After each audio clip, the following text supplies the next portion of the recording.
OSB siding is oriented strand board. It's basically chips of wood that are glued together. They use resins and everything, and they're pressed into sheets or panels or different types of products. Very common, you use the substrates in the house, which would be your sheathing and your flooring. But when used for a siding product, it's very susceptible to the weather and the elements. The home is suffering from delamination.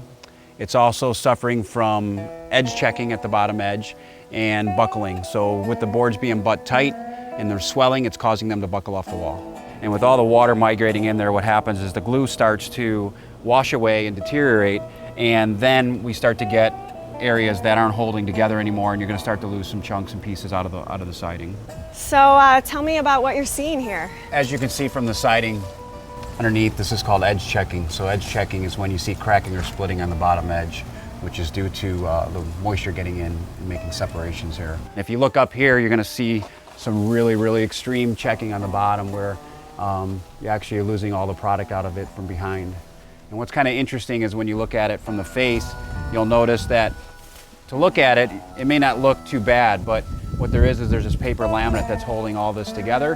And when you get inside here, this is actually all rotted and soft. So when you push on this, there's really nothing here. So the only thing that's really protecting your house anymore is a piece of paper laminate with some paint left on it. And when you start pushing around, you're going to notice some really spongy spots all through the house where you've really lost all the protection to your home.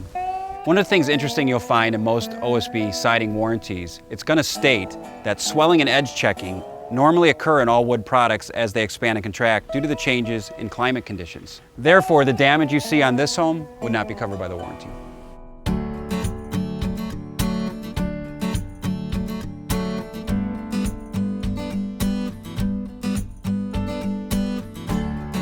James Hardie products have been designed to be tougher than the elements. When we talk about the elements, we're talking about weather, water, fire, time, and pests. So our products will be able to hold up better than all those elements that are going to be poking at it and trying to break it down every day.